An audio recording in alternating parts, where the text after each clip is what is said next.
Demon Slayer, il y a un personnage qu'on a très vite détesté et quand il est mort, on était tous très heureux. Ça arrivait très vite. Dans la saison 1, Tenjiro a décidé de devenir chasseur de démons. C'est alors quelqu'un du nom de Sakonji qui va le prendre comme disciple dans le seul but de le préparer. L'examen final se passera sur une montagne et Tanjiro va croiser le premier personnage qu'on va tous détester dans la saga, le démon main, un démon géant avec plusieurs bras, plusieurs mains, que Tanjiro va très vite détester et que nous aussi quand on va apprendre que c'est lui qui a tué Sabito et Makomo, qui étaient tous deux des disciples de Sakonji comme Tanjiro. C'était un démon très sadique, il s'amusait à tuer les humains, mais aussi les faire souffrir. Il s'était promis de tuer tous les disciples du maître de Tanjiro parce qu'il lui en voulait. C'était en quelque sorte à cause de lui qu'il était bloqué sur cette montagne. Finalement, ce démon va se faire détruire par Tanjiro et je peux vous dire que c'était très satisfaisant. Et croyez-moi, cette mort ce n'est pas la plus satisfaisante dans les animes. Donc restez parce que vous n'allez pas être déçus. Mais avant de commencer, cette vidéo est sponsor par Flexispot. Si tu connais pas, Flexispot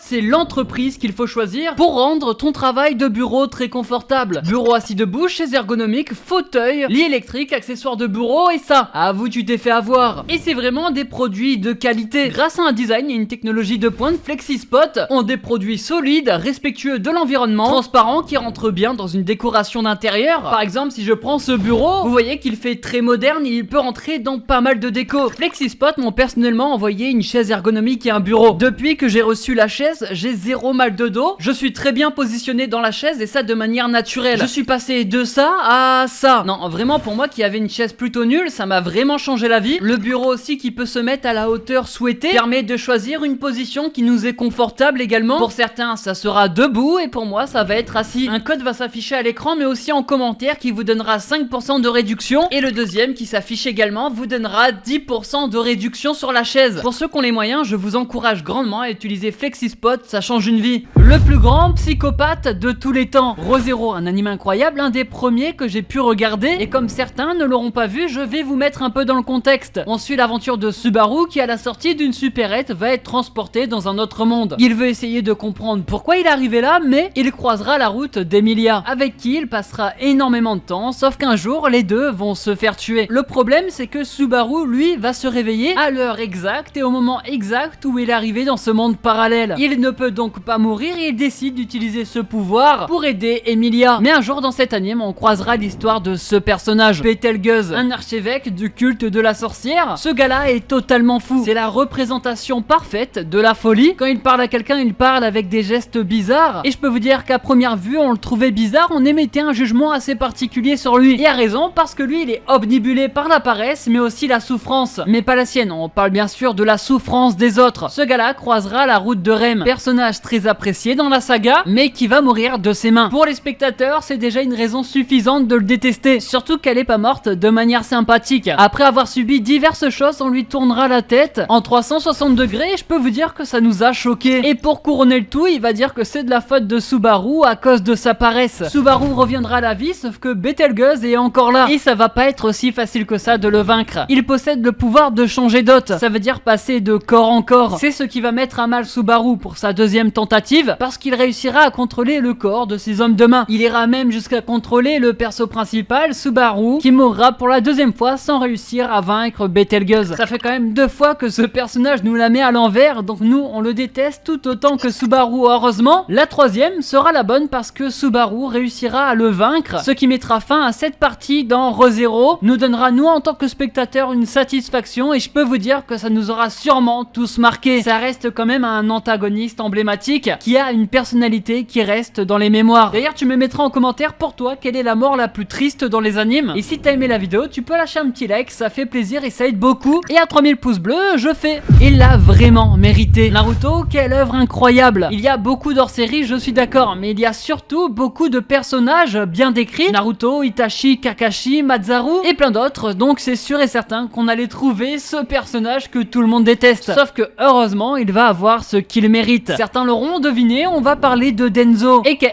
l'homme le plus immoral de Konoha. Danzo, lui c'est un ancien de Konoha, c'est le fondateur et le chef de la Racine, c'est une branche de la section d'entraînement de l'Onbu de Konoha. Entre autres, c'est une escouade de tactique et d'assassinat. Denzo, lui, il avait une mauvaise réputation. Il était soupçonné de faire plein de choses, mais on n'a jamais réussi à le prouver. Et je crois que le pire truc, c'est lors de l'invasion de Pain, enfin c'est pas vraiment le pire, Tsunade va demander au crapaud Kosuke de ramener Naruto, parce que Naruto n'était pas sur place et il fallait absolument absolument qu'il vienne. La situation était critique, vous-même vous l'avez sûrement vu. Figurez-vous que Danzo a tué Kosuke, du coup le crapaud qui était censé ramener Naruto, pour garder le démon renard à 9 queues loin de l'Akatsuki. Mais c'est pas tout, parce que plus tard Danzo il sera vu avec les membres de la racine en leur donnant l'ordre de ne pas aider la défense. Tout ça pour que Pain réussisse à mettre fin au règne de Tsunade en tant que Hokage, parce que Denzo convoite la place. Et ça va d'ailleurs marcher. Je peux vous dire que vous comprenez maintenant pourquoi c'est l'homme le plus immoral de Konoha. La première décision qu'il prendra, c'est de retrouver Sasuke pour l'exécuter, parce que pour lui c'est tout simplement un traître de Konoha. Et justement un jour il rentrait à Konoha, il va croiser la route de Tobi. Tobi relâchera Sasuke et Karin, tous deux apercevront le bras de Denzo, qui était justement incrusté de Sharingan. Sasuke va lui demander si c'est lui qui a forcé Itachi à tuer sa famille. Danzo va confirmer cette version des faits. Sauf que parler d'Itachi à Sasuke, je suis pas sûr que ça soit le bon bail. Ça va énerver Sasuke et Denzo va continuer à parler d'Itachi, ce qui entraînera le développement complet du Susanoo de Sasuke. Denzo malheureusement va mourir dans ce combat. On apprendra qu'il avait pour intention de contrôler le renard à 9 queues, même si sa mort est satisfaisante parce que presque personne ne l'aimait. Denzo a quand même essayé d'œuvrer pour Konoha et pour la vision qu'il en a. D'ailleurs le dernier truc qu'il a fait avant de mourir, c'est de détruire l'œil de Shisui afin d'empêcher Tobi de s'en servir. Comme quoi ça fait réfléchir. Un démon très rusé. Black Clover, cet anime dont je parle rarement sur cette chaîne, a bien sûr un personnage qui rentre parfaitement dans cette vidéo. Mais avant ça, ça parle de quoi? On suit l'aventure d'Asta et Yuno, deux adolescents de 15 ans qui ont grandi ensemble. Leur but ultime, c'est de devenir le prochain empereur mage. Sauf que Asta, étrangement, est le seul incapable de produire de la magie dans ce royaume. Mais ça va pas le décourager, il participera à la cérémonie. Yuno va recevoir un grimoire légendaire, mais Asta, rien. En tout cas pour l'instant, parce que Asta va réveiller son pouvoir plus tard lorsque Yuno se retrouvait menacé. Il obtiendra son grimoire avec un trèfle à 5 feuilles, alors que les gens reçoivent habituellement des grimoires de trèfle à 3 feuilles. Ils vont donc prendre des chemins différents, cependant leur but restera le même. Et justement, dans l'aventure des deux, ils croiseront la route de Zagred. Lui, si tu le connais pas, déjà c'est un démon. Son seul but est de détruire le monde. Et pour y parvenir, il a fait des choses vraiment terribles. C'est un démon qui aime manipuler les humains, mais aussi les elfes. Il les considère comme des jouets et en plus de ça, il est méprisant envers ses adversaires. Mais alors, qu'est-ce qu'il a fait? On va remonter 500 ans dans le passé. Zagred, il a manipulé les elfes et les humains pour qu'ils s'entretuent. Il prendra chair dans un immense démon puissant et tente de détruire un royaume, et heureusement, il fut stoppé et scellé, mais il avait vraiment prévu le coup. Parce qu'avant tout ça, il avait bien évidemment planifié sa réincarnation. Malheureusement, dans sa nouvelle vie, il va croiser la route de Asta, Yuno, Lumiel et Licht. En gros, c'est vraiment pas de chance pour lui. Mais après ce qu'il a fait, il mérite de se faire détruire. Il va livrer un long combat contre Asta et Yuno, jusqu'au moment où il fut tranché en deux par la magie de Yami et achevé par Asta qui a profité du moment opportun. J'ai longtemps critiqué Black Clover, mais je peux avouer que vous avez raison. Et que pour ceux qui sont réticents à l'idée de regarder cet anime, bah foncez dessus. Elle cache vraiment bien son jeu. Akamega Kill, cet anime que vous avez sûrement déjà vu, enfin je l'espère. Si c'est pas le cas, je vais vous mettre un peu dans le contexte. On suit l'aventure de Tatsumi, un jeune combattant qui un jour va se faire dérober tout ce qu'il possède par une mystérieuse fille. Heureusement, une fille noble va lui proposer de l'accueillir chez elle, le temps qu'il puisse trouver autre chose. Sauf que Tatsumi n'a pas vraiment de chance. Après ce qui lui est arrivé plus tôt, il va lui arriver une autre galère. Un groupe d'assassins va débarquer et s'en prendre à sa protectrice. De fil en aiguille, il va être mêlé à toutes ces histoires contre son gré. Akamega Kill, c'est un anime d'action trash que je vous conseille de regarder. Dans celui-ci, on va rencontrer une fille qui s'appelle Sérieux. La prononciation est à revoir, mais c'est elle, une fille qui semblait être à premier abord gentille, remplie de bonne volonté, sauf qu'au final, c'est la plus grosse psychopathe que j'ai jamais vue de ma vie. Elle est membre de la garde impériale et elle a une vision extrémiste de la justice. Et justement, elle est prête à tout pour faire appliquer sa vision. Elle est capable de tuer de sang-froid n'importe qui enfreint la loi, mais à côté de ça, c'est aussi la plus grande manipulatrice qui soit. Un jour, elle croisera la route du perso principal. Elle va se rendre compte qu'il traîne avec Night Raid. C'est un groupe d'assassins, sauf que pour elle, il se faisait utiliser contre son gré, ce qui l'a vraiment, mais vraiment énervé. Elle s'est promis de tuer Tatsumi, le perso principal, mais aussi tout le groupe d'assassins, qui sont aussi des personnages importants dans l'anime. C'est alors qu'elle commencera un combat contre Mine. Seryu veut tuer Mine pour sa justice, alors que Mine veut tuer Seryu pour se venger. Vous l'avez compris, c'est un combat avec des enjeux. Le combat ne sera d'ailleurs pas si simple que ça et super cool à regarder. Sauf que vous l'avez compris, dans cette vidéo, souvent, celui qu'on n'aime pas se fait totalement détruire. Seryu va se faire mettre hors de combat, mais elle n'a pas dit son dernier mot. Étant un personnage très fourbe, elle avait pour objectif de se faire exploser pour ne pas mourir seule. Une ultime tentative pour essayer de tuer Mine et nous montrer une fois de plus que ce personnage est totalement détestable.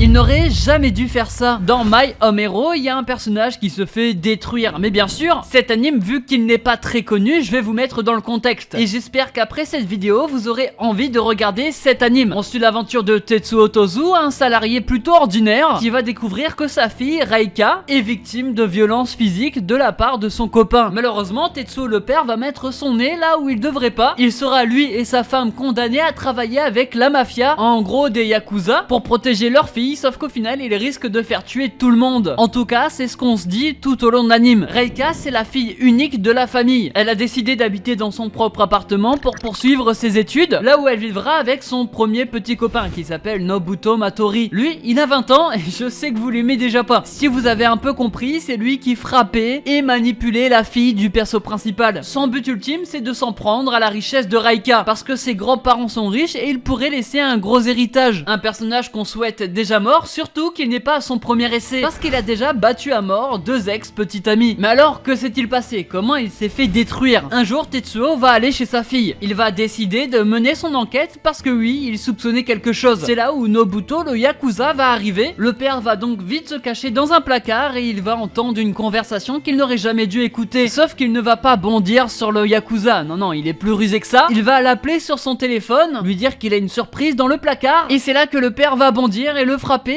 vous savez où? En bas, c'est-à-dire l'endroit où n'importe quel mec, même musclé, tomberait au sol. Il profitera de cet instant pour aller choper le premier truc qui vient. C'était pour le coup un cuiseur de riz. Il l'achèvera avec des coups dans le visage. C'est ça qui marquera le début de cet anime et c'est pour ça qu'il sera obligé de travailler pour les yakuza parce que c'est aussi le premier suspect. Vous l'avez compris pourquoi ça mérite amplement sa place, même si c'est pas très connu. Le mec s'est fait humilier, détruire et je peux vous dire qu'on avait un grand sourire devant. Si tu veux regarder My Home Hero, il est dispo sur Crunchyroll, il touche pour genre drame, mature, thriller et pour thème famille, mafia, vengeance et yakuza. Bref, je vous ai parlé de ces personnages qui se sont fait détruire de manière satisfaisante. J'ai pris des choses plus ou moins connues pour que vous pouvez tous vous y retrouver. Comme d'hab, le petit like si t'as aimé, ça fait plaisir et ça aide beaucoup. Et en commentaire, n'oublie pas, tu vas me mettre la mort la plus triste dans les animes. C'est pour une prochaine vidéo. Nous on se retrouve la semaine prochaine comme d'hab. C'était Rush Manga, allez, ciao, bye bye.